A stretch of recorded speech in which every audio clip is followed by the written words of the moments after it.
किसी के भी मन की बातें जानने के लिए तीन तरीके होते हैं, लेकिन इन तीनों तरीकों को समझना अति आवश्यक है। यदि आप इन तीन तरीकों को समझ लेते हैं, तो आप किसी के भी मन की बातें बड़ी ही आसानी से जान सकते हैं। बहुत समय पहले की बात है, एक छोटा सा गांव था। उसे गांव में दो भाई रहा करते थे। बड़ा भाई अंधा था और इसलिए वह हमेशा घर पर ही बैठा रहता था और छोटा भाई खेती किया करता था, लेकिन खेतों में अत्यधिक जानवर आने से पूरी फसलें नष्ट हो जाती थी, जिनके कारण छोटा भाई बहुत ही ज्यादा परेशान हो चुका था। एक दिन उसे एक तरकीब सूझी।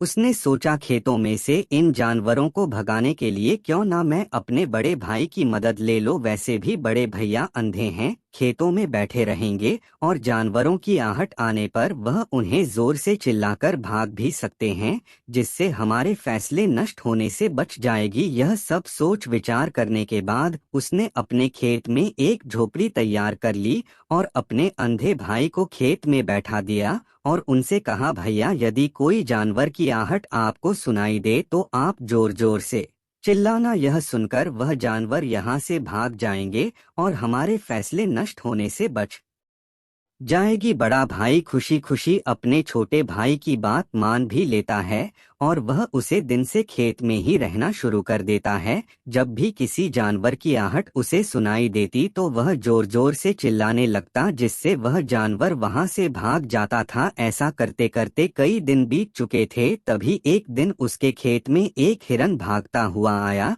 और वह खेत की बाड़ को तोड़कर वहां से भाग गया, लेकिन उसे हिरण का पीछा करते हुए एक राजा भी उसे खेत में पहुंचा। तभी राजा की नजर उसे अंधे भाई पर पड़ती है। राजा उसे व्यक्ति से कहता है, देखो, मैं यहाँ पर एक जानवर का पीछा करते हुए आया, क्या तुमने उसे जानवर को यहाँ पर देखा है? पर वह व्यक्ति कहता है राजन, मैं तो अंधा हूँ, मैं भला किसी जानवर को कैसे देख सकता हूँ, लेकिन मैं आपको इतना जरूर बता सकता हूँ कि जो जानवर मेरे खेतों से भाग कर गया है वह आपके लायक नहीं है। आप उसके पीछे अपना समय बर्बाद ना करें। राजा संदेश व्यक्त की बात सुनकर बड़ा ही अचरज में पड़ जाता है। वह सोचने लग जाता है कि यह तो अंधा है, फिर इसे कैसे पता चल गया कि जी हिरण की तलाश कर रहा हूँ वह मेरे लायक नहीं है। तभी राजा उसे अंधे व्यक्ति से कहता है, कहीं तुम मुझसे झूठ तो नहीं बोल रहे हो कि तुम अंधे हो, और तुम्हें कैसे पता कि जो जानवर यहाँ से भागा है वह मेरे लायक ही नहीं है? इस पर वह अंधा व्यक्ति कहता है कि यह राजन, जिसे आप एक हिरन समझ रहे हैं, असल में वह एक हिरन नहीं है बल्कि एक मादा हिरण है और वह गर्भवती भी है।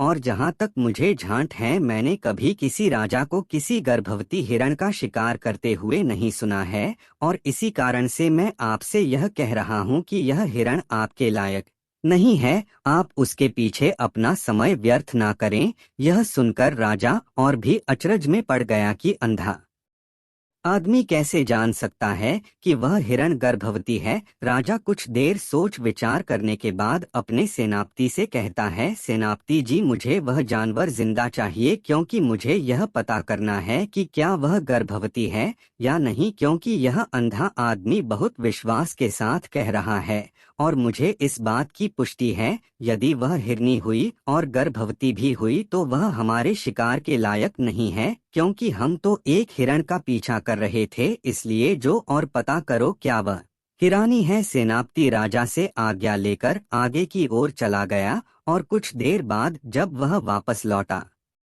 तो वह राजा से कहता है राजन, इस अंधे आदमी ने आपसे जो भी बातें कही थी वह बिल्कुल सही थी। वह एक हिरनी ही है और वह गर्भवती भी है। यह सुनकर राजा आश्चर्यचकित हो गया। वह सोचने लगा कि एक अंधा आदमी जो कभी देखा नहीं सकता वह यह कैसे जान सकता है, आखिर इस कैसे पता चल गया? ऐसे कई सारे प्रश्न राजा के मन में उमड़ने लगे। अब राजा ने ठान लिया था कि मुझे इस बात की तह तक पहुंचना है कि आखिर यह अंदाज में कैसे जानता है कि वह जानवर गर्भवती है।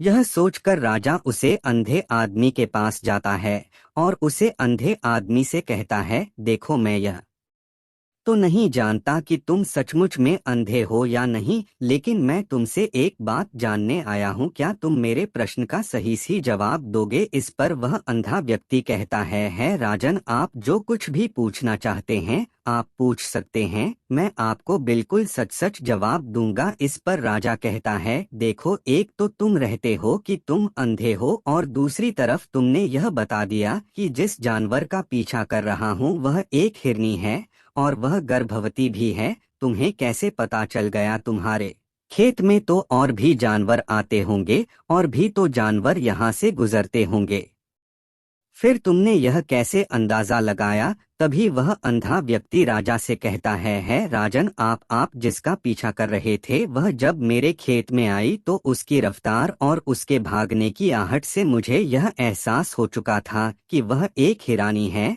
और मेरे खेत की जो बाड़ है जो जानवरों को रोकने के लिए खेत के चारों तरफ बनी है वह बहुत छोटी है, उसकी ऊंचाई ज्यादा नहीं है, लेकिन वह जानवर इस बात को तोड़कर भागे, और यदि वह इस बात को छलांग लगाकर पार करने का प्रयास करती तो इससे उसके बच्चे को खतरा हो जाता, और इसी बात से मैंने यह पता लगा लिया कि वह गर्भवती है। इस पर राजा के मन में एक और प्रश्न उठा। राजा ने कहा कि तुम्हें कैसे पता चल गया कि वह एक हिरनी ही है, और भी दो जानवर यहाँ से आते जाते होंगे? पर वह अंधा व्यक्ति कहता है, और मेरे सुनने की शक्ति बहुत तेज है, मैं भाग सकता हूँ कि कौन सा जानवर मेरे खेत में आया है, और उसी के आधार पर मैं जोर जोर से चिल्लाता हूँ ताकि वह मेरे खेत से भाग जाए और मेरे खेत की फैसले नष्ट होने से बचाए। राजा उसे अंधे आदमी का यह जवाब सुनकर पूरी तरह से संतुष्ट हो चुका था। इस आदमी से कुछ तो काम निकलवाना ही चाहिए। यह विचार की ओर लौट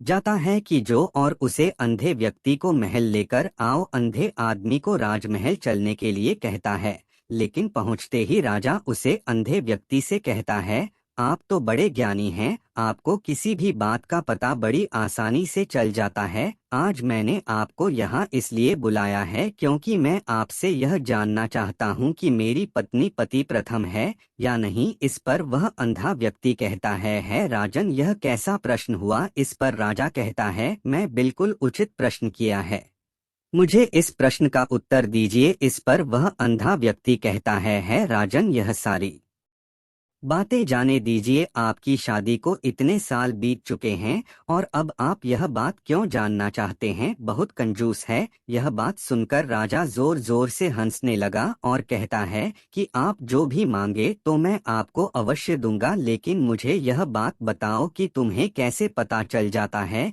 कि कौन सी बात सही है और कौन सी बात गलत? तुम किसी की बात का इतना सटीक और सही जवाब कैसे दे पाते हो? इस पर वह अंदाज में कहता है कि है राजन, मैं तो वैसे ही अंधा हूँ, मेरी आंखें होती तो मैं किसी की भी मन की बातें बड़ी सरलता से जान लेता है। माँ की भी एक भाषा होती है और यह भाषा मनुष्य के शरीर के व्यवहार के रूप में देखी जा सकती है, उसकी आंखों से, उसके होठों से, उसकी दान करने के तरीकों से, उसकी क्रियाओं से यह पता किया जा सकता है कि उसके मन में क्या चल रहा है। उसके आधार पर हम किसी के भी मन की बातें जान सकते हैं, लेकिन मैं तो जन्म से ही अंधाज हूँ, मैं देख नहीं सकता, इसलिए मैं क्रियाओं से देखता हूँ। यदि मुझे कोई बात जाननी होती है तो अगले आदमी को मुझे कुछ काम देना पड़ता है, जिस पर वह व्यक्ति किस तरीके से उसे काम को करता है, उसके आधार पर ही मैं यह पता लग पाता हूँ कि आखिर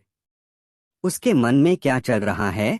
तभी वह राजा कहता है, तो इसका अर्थ यह हुआ कि मैं भी किसी के भी मन की बातें जान सकता हूँ। इस पर वह अंधा आदमी कहता है कि है राजन, अवश्य, किंतु उससे पहले आपको अपने ऊपर काम करना होगा और वह अपने मन को शांत करना, अपने मन को वर्तमान में लाना, जिसके लिए मैं आज आपको 3 तरीके बताने वाला हूँ, और यह तीनों ही तरीके बड़े ही आसान है और सरल है। राजन, उससे पहले आपको एक काम करना होगा, अपने मन को एकाग्र करना होगा।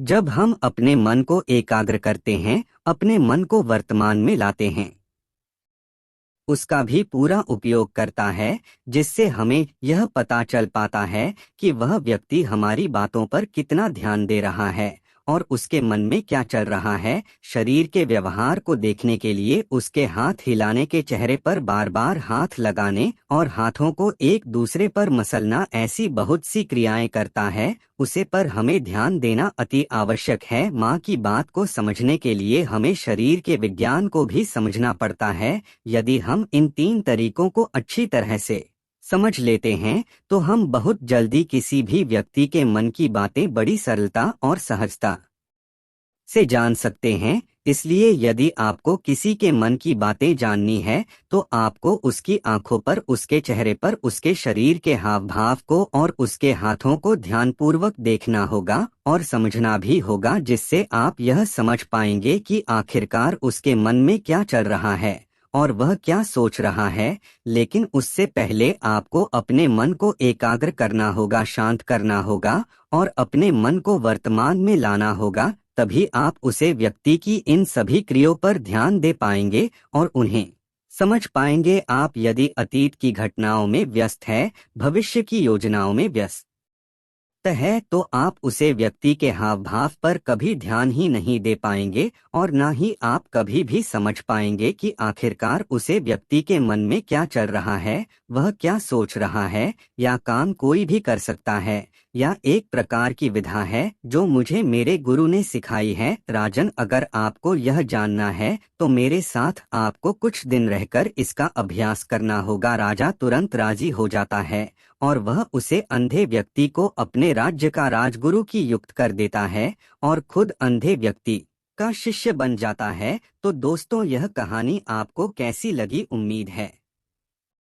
इस वीडियो से आपको बहुत कुछ पता चला होगा। और अगर आप नए हैं तो हमसे जुड़ने के लिए इस चैनल को सब्सक्राइब करना मत भूलिएगा। अगर आप फेसबुक से देख रहे हैं तो हमें फॉलो कर ले। मिलते हैं अगली वीडियो में कुछ नए विचारों के साथ। तब तक के लिए आपका बहुत बहुत धन्यवाद।